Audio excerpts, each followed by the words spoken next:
Boa tarde, deputado. Tudo bem? Tudo Eu jóia. sou o Márcio Azenha, vulgo Lorde Azenha. Primeiramente, quero agradecer a todos os inscritos que ainda continuam inscritos no meu canal e vou aqui reativá-lo, né, em um momento muito crucial, que o senhor vai ser candidato, o senhor já é candidato a deputado distrital aqui na nossa cidade, né? Então, assim, muito obrigado. Quem não é inscrito, por favor, se inscreva. Esse aqui é o deputado Roberto Negreiros. E vamos lá. Deputado, gostaria que o senhor fizesse uma apresentação prévia de sua vida pregressa, antes e depois, fala um pouco antes e depois que o senhor se tornou deputado distrital aqui do DF. Eu já estou no quarto mandato, entrei na política com 29 anos de idade, não tenho políticos na família, nem por parte de mãe, nem de pai, mas aprendi o valor da política quando comecei a militar em sindicato patronal, em que eu fui secretário-geral do sindicato patronal das empresas de vigilância e transporte de valores aqui no Distrito Federal. Depois fui primeiro vice-presidente da Federação Nacional das Empresas de Vigilância e Transporte de Valores e também das empresas terceirizadas no Distrito Federal. E ingressei muito jovem, né? Já estou no quarto mandato, já não estou tão jovem assim. Mas virar o quinto, né? Com certeza. E depois da convenção agora no último final de semana, a gente é oficialmente candidato à reeleição para deputado distrital. A gente vai tentar aí o quinto mandato. Eu acho que eu ainda tenho muito a contribuir aqui com a população, com o Distrito Federal e as ações que a gente vem fazendo aí voltado a temáticas como geração de emprego e renda, a causa da deficiência e outras mais. Isso é, inclusive, interessante que o senhor acabou de falar, que eu tenho amigos, né, que são do Renova DF, né, e vários amigos, eles entraram, né, no programa e agora tem a qualificação profissional. Eu gostaria que o senhor falasse um pouco mais sobre esse programa. Esse programa tem um carinho muito grande, porque foi um programa literalmente criado por mim, né? Quando eu falo por mim, não sozinho, né? Nós indicamos, tivemos uma missão e um desafio muito grande com o ex-governador Ibanez, que me permitiu indicar o secretário do Trabalho, que é hoje o competente Thales Mendes, e montamos uma excelente equipe, e depois foi fundida com a Secretaria de Desenvolvimento Econômico, que hoje é a Secretaria de Desenvolvimento Econômico, Trabalho e Renda. E a gente criou esse programa no pós-Covid, como uma ideia, levamos ao governador à época, e fizemos um programa que é um sucesso, né? Que vem sendo copiado, porque coisa boa na política tem que se copiar mesmo. No Paraná foi implementado, só que lá não pela Secretaria do Trabalho, mas pela Secretaria de Justiça, acho que por uma questão de adequação política, né? E diversos outros municípios e estados, como também Sergipe, que vem implementando o programa. Então é um programa que se qualifica na ponta, o principal recupera os equipamentos públicos, né? E tem esse convênio com o Senai, que é uma certificadora internacional, com os instrutores e todos os insumos envolvidos, né? Desde areia, cimento, a solda, o arame, a troca de toda a estrutura das quadras poliesportivas, das praças, as pinturas. Então é uma renovação contínua de um programa que vai qualificando as pessoas e as pessoas vão pegando engajamentos para depois elas se profissionalizarem, ou seja, em questão de marcenaria, questão de um pedreiro profissional. As pessoas passam a economizar coisa em casa, né, porque passam a poder fazer as adaptações em casa, elas próprias, né, tendo noções básicas disso, e isso é muito importante. E tem também uma forma de alcançar pessoas que a gente colocou cotas, como os moradores de rua, as pessoas, as mulheres com vítimas de violência, os refugiados, né? Nós somos um país que é bem receptivo, né? A essas pessoas que sofrem muito, né? Que vêm de guerras, que vêm de ditaduras como a Venezuela. Então é um programa muito bacana, que já formou aí mais de 30 mil pessoas e já recuperou mais de 3 mil equipamentos públicos em todo o Distrito Federal. Ah, bacana. Agora vamos falar um pouco sobre PCD, né? A pergunta que eu faço é sobre quem tem superdotação.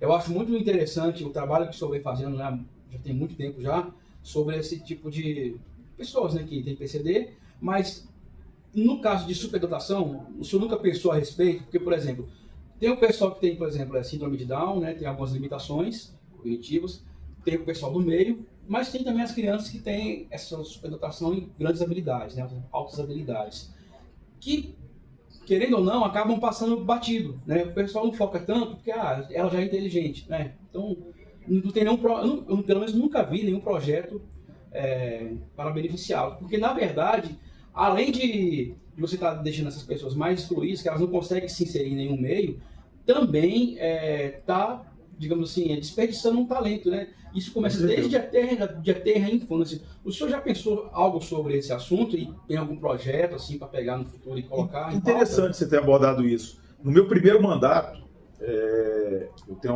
uma memória ainda boa, nós votamos esse projeto, que era de autoria de outro deputado, se eu não me engano, do ex-deputado Patrício, que foi até presidente aqui dessa casa.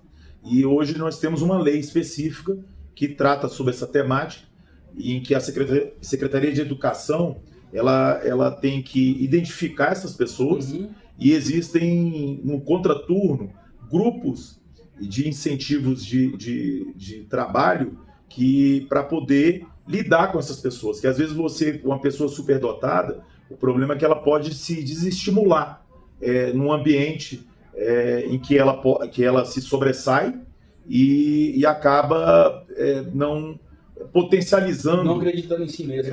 Não potencializando essas habilidades que ela tem. Então já existe uma lei, agora cabe a nós parlamentares, a sociedade civil, a gente brigar para que essa lei saia do papel e efetivamente tenha um tratamento diferenciado a essas pessoas. O próprio autismo, quando a gente tem lá o Asper, que a gente chama, tanto é que falam que o Messi, o jogador Messi, ele tem o autismo e tem essa habilidade maior, que seria uma espécie de superdotado também, né? Então, nesse caso, estaria inserido numa deficiência, mas uma deficiência em que envolve um superfoco, né? Que tudo que é em excesso, tanto para um lado ou para o outro, possa ser uma deficiência. Não é porque a pessoa é superdotada que ela não tem uma deficiência e que não tenha que ter um certo olhar diferenciado e às vezes até um tratamento diferenciado. E o tratamento, quando eu digo, não é doença, né? Porque deficiência não é doença. É um tratamento no sentido de terapias, de ensinar a pessoa a lidar com determinadas, nesse caso, superdotações, de determinadas deficiências, para que essa pessoa possa se desenvolver. Entendi. Agora vamos falar aqui sobre pontos cruciais, né, para a cidade que estão a incomodar a cidade, né? No caso, são os moradores de rua, né? Os moradores de rua, né, ficam roubando. Por exemplo, na Asa Norte eu tenho uma comunidade que eu sigo no Instagram que é muito corriqueiro, você vê os caras roubando todos os dias. Tem também os meliantes que se travestem de mendigos, traficantes também, né? Traficantes, entendeu? E assim, eu queria saber a opinião do senhor, o que poderia ser feito no próximo seu mandato. Quando a gente fala em moradores de rua, o Estado nunca pode virar as costas para essas pessoas, porque essas pessoas, às vezes, muitas vezes, são invisíveis. E se o Estado não cuidar dessas pessoas, é uma desumanidade sem precedentes. Tanto é que o Poder Judiciário também já atuou em relação a isso. O governo tem um desafio muito grande, porque quando você lida com pessoas, você não está lidando com lixo, você está lidando com seres humanos. Você não é só tirar a pessoa e levar para abrigo como se fosse um animal. Então você tem que tratar as pessoas de uma maneira pegando multifatorial, né? Usando todas as secretarias, principalmente a de Desenvolvimento Social, a Secretaria de Justiça, o SLU, no caso, para limpeza dos locais, porque geralmente as pessoas com situação de vulnerabilidade sujam os locais, né, gerando locais insalubres e levando essas pessoas para que essas pessoas possam ter um mínimo de dignidade. Os POPs, né, quando a população fala que recentemente a gente conversou com a governadora e ela sensivelmente está tirando o POP, que é os abrigos, né, dos moradores, ali na Asa Sul, porque estava gerando muita sujeira, tráfico de drogas, e levando, eu acho que o governo vai levar para onde é o hotel social ali no SAAN, no setor de armazenagem e abastecimento norte, mas dando transporte para que essas pessoas possam sair do plano, né, porque elas têm o direito de conviver aqui durante o dia, mas que possam também se alimentar, tomar um café da manhã, poder almoçar, poder se alimentar, e no hotel social possa também pernoitar, nesse caso. E o hotel social do atual governo tem algo inédito porque recepciona os pets. Muitos moradores de rua não iam para o hotel social porque não acolhiam os pets, que os animais são seres muito especiais, né? E a gente se apega muito em relação a isso. Então é um desafio muito grande a questão dos moradores de rua. Hoje você envolve muito o morador de rua, é aquele que sai de casa, está desiludido, e muitos têm problema com dependência química. E esse é o maior desafio, porque a dependência química tira a pessoa de qualquer tipo de expectativa na vida. Como é que a pessoa com dependente químico vai conseguir um trabalho? É muito difícil.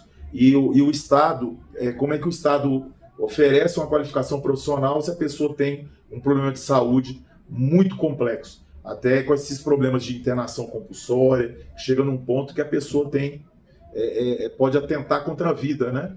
Então, é um tema muito, eu não digo nem muito, é extremamente complexo, mas que o Estado tem como desafio sempre de buscar meios para que essas pessoas possam ser resgatadas. E no caso, por exemplo, de muitos moradores e comerciantes da Asa Norte, diversas localidades aqui do DF, que vêm sendo roubados e agredidos justamente por esses, né, que muitas vezes pessoas de bom coração acham que são vítimas da sociedade.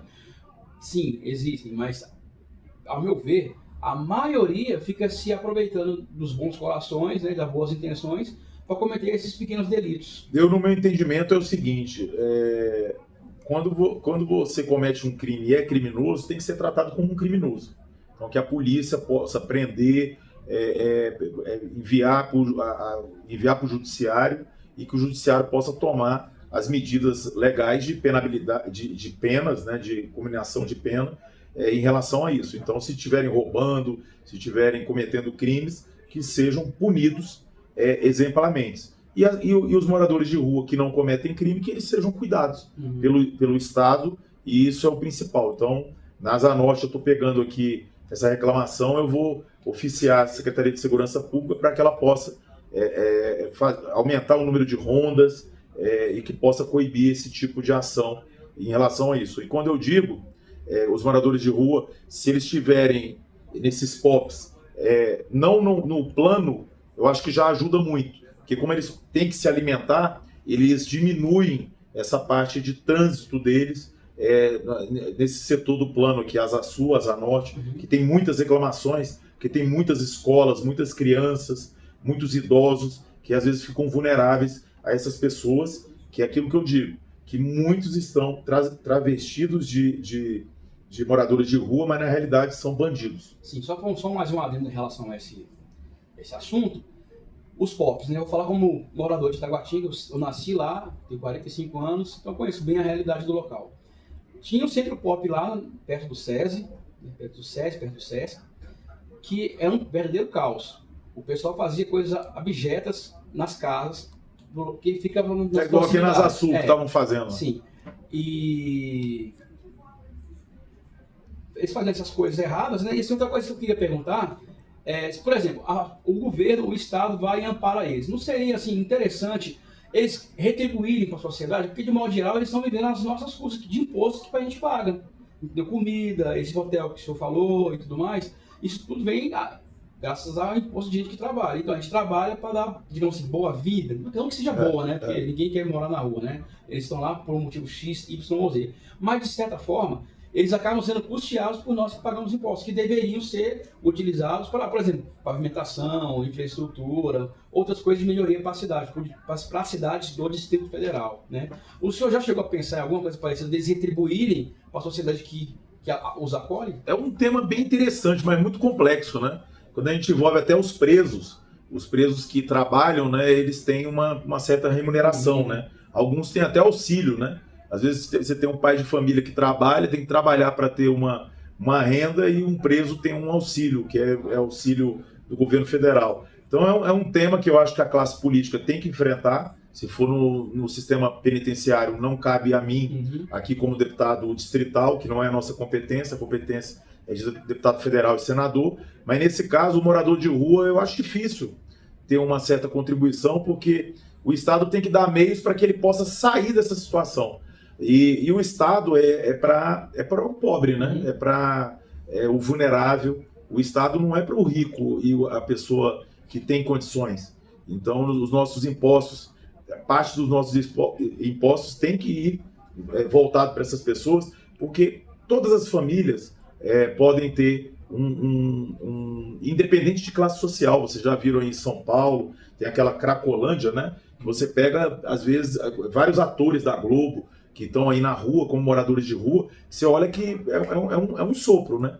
De uma hora a pessoa está no auge, às vezes até famosa, e de uma hora para outra a pessoa está ali, está na sarjeta com droga, igual aquele cantor do Dominó, que eu esqueci o nome, né? Que é bem famoso aí, que passou já maus bocados e agora parece que está na igreja, né?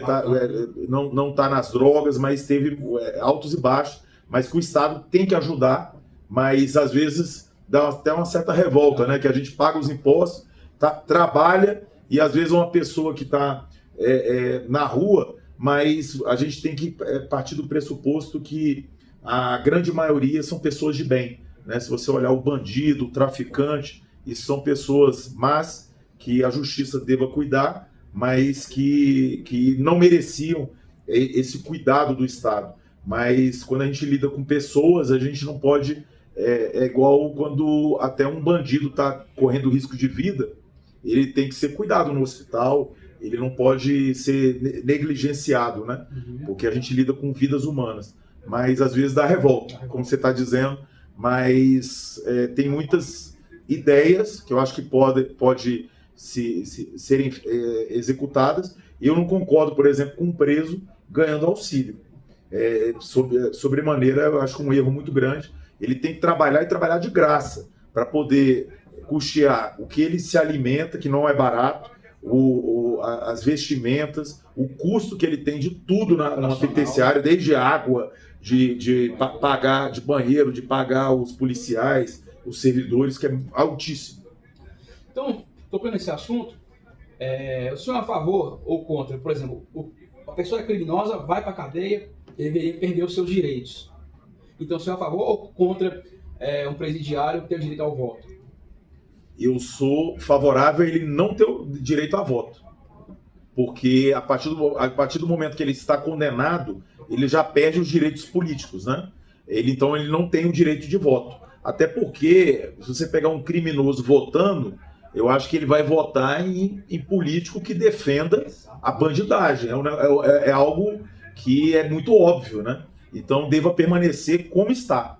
Então você já viu que já teve nas últimas eleições uma matéria e que os presos estavam exaltados em determinado candidato, que aqui eu não vou mencionar, e eles incentivando as famílias a votarem nesse determinado candidato, porque passa a mão na cabeça de bandido. E eu costumo dizer que é até uma metáfora, né? Que direitos humanos é para os humanos. Foram os direitos. Como uma metáfora, porque bandido, às vezes, não é humano. Por isso que a gente chama, às vezes, de desumanidade. Então, nesse caso aí, às vezes, esse excesso de direitos humanos para essas pessoas que têm má índole gera esse tipo de coisa. Então, eu sou completamente favorável que se mantenha da forma que está, que eles não podem votar. Tranquilo. Fala agora sobre a máfia dos pardais e a indústria da multa. Em 2018, eu fui candidato a deputado distrital. Você sofreu junto com a... Quer sofrer de novo, não? Não, mas se puder te ajudar na sua campanha, isso para mim será um regozijo. Mas eu quero dizer o seguinte, uma das minhas pautas, eu estou falando nisso porque como eu não consegui me eleger, então não vejo assim, possibilidade no futuro tão próximo eu conseguir. Então assim, como eu acredito que o senhor irá vencer, né, ganhar no próximo pleito, é uma dica, né? Máfia dos pardais e a indústria das multas. Na época de 2018, eu pesquisei a respeito disso, e cerca de 70% do valor que é arrecadado nas multas dos pardais não vai para o governo, vai para as empresas. E os outros 30% vai para o bolso do governo, que faz o que bem quiser, seu bel prazer, aonde investir. Não bota asfalto novo, não bota placa, sinalização, inclusive para a segurança dos pedestres e dos motoristas, né? Então fica a dica, eu queria que o senhor... Isso mudou já. Já mudou? Dessa época para cá, o próprio Tribunal de Contas, de uma maneira acertada, deixou claro e mudou a hermenêutica de pagamento, que era uma máfia. Uhum. Quanto mais multa, mais faturamento. E se cortou isso. Hoje as empresas elas recebem por ponto, né? Você tem lá o pardal como se fosse um aluguel do pardal, Uhum. e a arrecadação da multa ela é 100% voltada para as campanhas de educação de trânsito, investimento em infraestrutura. Quando a gente coloca lá, pode ser canalizado esse investimento para colocação de meio-fio, faixas de pedestre, custeio, em relação a pagar esses aluguéis desses pontos. Então já mudou. Eu acho que o nome máfia já deu uma melhorada boa, né? Mas eu acho que a máfia ainda continua um pouco, porque se você pegar um governante que tem uma sanha de arrecadação, você bota mais pardais, pagando aluguel de equipamentos. E você acaba tendo também essa arrecadação. Mas quando a empresa ela recebia, tinha contratos que a empresa colocava até, entre aspas, de graça o equipamento. Uhum. Para o quê? Para receber essa arrecadação, e às vezes com estudo de pardais em locais que pegavam os motoristas de surpresa.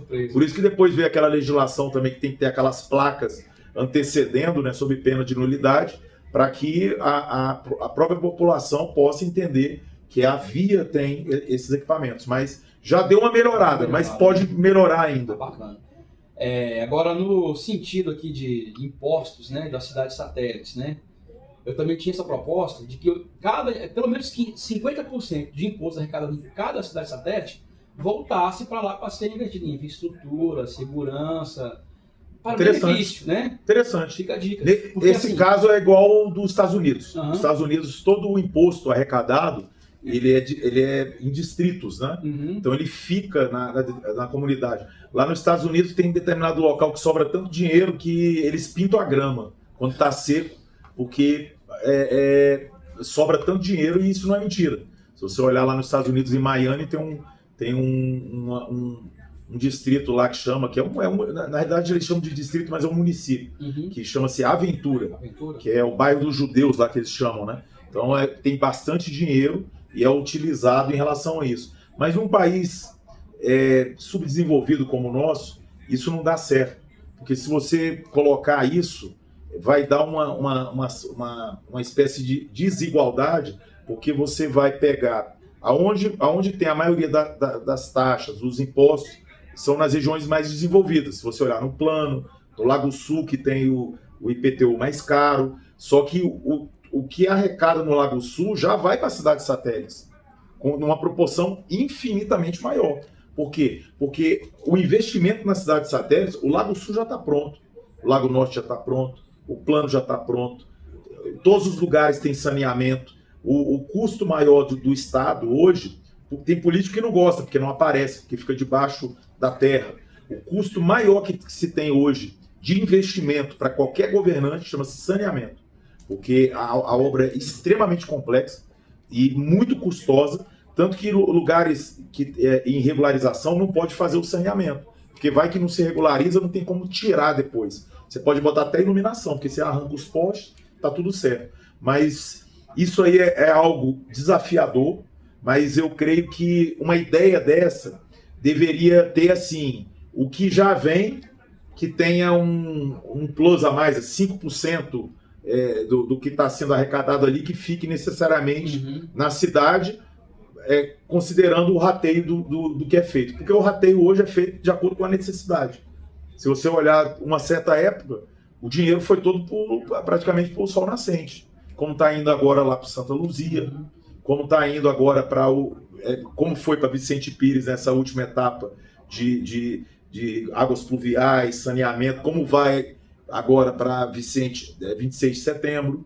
Então, essa questão do imposto aqui, eu acho que o nosso país e os nossos estados, enquanto federação, não estão preparados para essa ideia que serve para os países desenvolvidos. Porque lá, o próprio nome já fala, já está tudo desenvolvido, então o recurso fica ali e cada município, cada distrito, e às vezes ali, cada bairro que chamam, eles administram ali o dinheiro na própria comunidade. E gera até uma competição.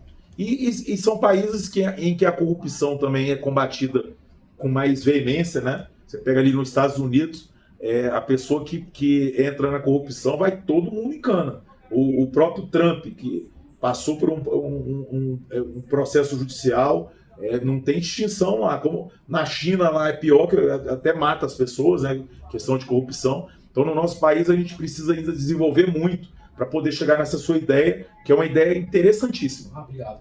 Então, agora vamos falar sobre Taguatinga, né? Já tem algum tempo, né, que botaram no sentido único. Você conhece Taguatinga, claro? Conheço todas as cidades, graças a Deus. Maravilha. Depois de 4 mandatos, se eu não conhecesse todas as cidades do Distrito Federal, e eu digo uma das que mais me impactou, é a que para mim, a mais longe, né? Que é uma área rural do Paranoá que chama-se Jardim 2. Jardim 2. Aí você não conhece. Aí, não conheço. Lá moram umas 700 pessoas, 800 pessoas, e é a única que faz divisa com Minas Gerais, com Palmital. Dizem que o Juscelino Kubitschek que puxou, né? Mas é bem longe, você pega uma DF de pista de terra, e a pessoa fala assim, pô, Paranoá tá ali. Se vocês conhecerem o tamanho da área rural do Paranoá, é uma coisa estrondosa de grande, assim, né? Então eu conheço todas as cidades, graças a Deus. Bacana. O que eu ia perguntar é o sentido único, né, do comercial da Sandu. Antigamente tinha 4 sentidos, tanto para Hélio Prates quanto para o centro da Taguatinga. Fizeram sem consulta pública e decidiram, vai ser só 3 na comercial, ida. Está tendo muitas críticas em relação a isso. Isso está quebrando o comércio, entendeu? Praticamente já quebrou, né? Travando a cidade. Se você olhar, saiu até no DFTV, um dia desses, justamente isso, as lojas todas fechadas e os comerciantes, assim, a ver navios, porque se você muda o trânsito, você tira o interesse, às vezes, do potencial cliente de falar, eu não vou fazer essa volta, eu não vou... O próprio viaduto Rei Pelé, que era necessário e que continua sendo necessário, gerou um problema ali, só que o que acontece? No todo, o viaduto, ele trouxe mais benefício do que malefício. Mas alguns comerciantes ali, lindeiros, tiveram muito problema. Um exemplo é o McDonald's ali, que tem ali da direita. Eu estava conversando com a empresária que é investidora na cidade, ela falou que perdeu 40% do faturamento só por causa do viaduto. Você imagina uma avenida comercial inteira. Que é na distância de Taguatinga. Aí eu queria perguntar para o senhor, caso o senhor sendo eleito novamente, poderia fazer alguma coisa para voltar ao que era antes, no sentido original, né? O que eu posso prometer é fazer o que é certo. Fazer uma audiência pública, ouvir toda a comunidade, não só os comerciantes, mas a população que é cliente, né? E que tem essa tradição, aquilo que eu falei, quando você tem uma avenida comercial, você tem uma tradição. Você vai lá no Paranoá, você tem uma avenida comercial, e hoje, daqui a pouco, as pessoas vão acabar, o pessoal de Taguatinga ir para Ceilândia. Se você olhar lá o desenvolvimento do comércio ali da Ceilândia, ele deu um boom de uns anos para cá. Sim, se você olhar lá o Beer House, aquilo é uma maravilha. Se você tem olhar que vai do lado do sul, já fiquei sabendo. O Beer House, você tem uma ideia, é parada obrigatória para o deputado Roberto Negreiros. E na campanha, então, é praticamente todos os dias. Se eu tiver para aquela banda ali, é um local maravilhoso, de bom gosto, de investimento na cidade, que cresceu assim exponencialmente. Eu gosto muito dali. E você pega hoje a Avenida de Taguatinga morta, praticamente morta. Mas então, terminando aqui a nossa entrevista, eu quero fazer só mais 2 perguntas, que pode se resumir em uma, né? O senhor, quais seriam as suas pautas para o próximo mandato e fazer as suas considerações finais?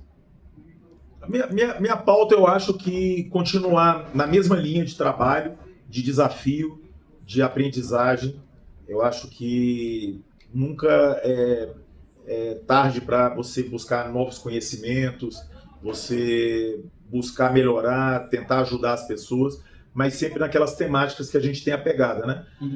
Educação, saúde e segurança, isso é básico para todo político. A população está até cansada de político batendo isso, mas isso é básico. Se você não lidar com isso, então todos esses temas aqui, que chega de orçamento, de luta, de defender também os servidores públicos dessas áreas finalísticas, aqui sempre vai ter o meu apoio. E a gente, além disso, que eu acho que o político sempre tem que fazer, além do feijão com arroz, é você cuidar da área da deficiência. A gente tem mais de 15 leis específicas nessa área, diversos projetos em andamento, a área de geração... O senhor atua de mais de 100 leis, de modo geral, né? 118 leis. 118 leis já aprovadas e mais de 600 projetos em andamento aqui na casa. Então a gente tem uma produção bastante significativa. Já teve deputado aqui que passou um mandato, não tem nenhuma lei. Então a gente... São leis que são benéficas para a sociedade geral, né? Eu, pela minha formação jurídica, eu não faço lei que não tenha impacto para a sociedade. Então eu poderia até ter mais leis, mas eu acho que lei tem que ter um impacto para a sociedade, e a gente busca isso, tá? Pelo menos é o esforço que a gente faz. E a temática da geração de emprego e renda, que isso aí eu respiro desde onde eu vim, que é do setor produtivo, que a gente investir maciçamente em qualificação profissional. De 7 anos para cá a gente deu esse boom. A Secretaria do Trabalho era tão tímida, que ela não tinha nenhuma subsecretaria de administração geral, ela era vinculada a outra, era barriga de aluguel. Hoje ela é uma potência, com um orçamento de mais de 350 milhões ano.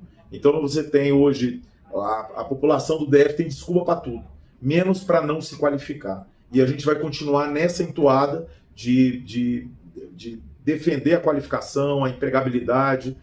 A área da deficiência é com carinho desde o meu primeiro mandato, e que a gente possa, com bastante humildade, buscar esse 5º mandato para que a gente possa ter ainda mais força para ajudar a população. Então, eu agradeço imensamente pela atenção. Obrigado, eu que agradeço. Tá? Obrigado aí pela oportunidade. Com certeza, valeu. Tá joia. Valeu, pessoal, obrigado pela audiência, né? Se inscrevam no canal do Lorde Azenha, e tá aqui um excelente candidato para o governo, para a Câmara Legislativa do Distrito Federal. Como reeleição. Como reeleição, tá bom? Tá joia. Olha, abraço. Bacana.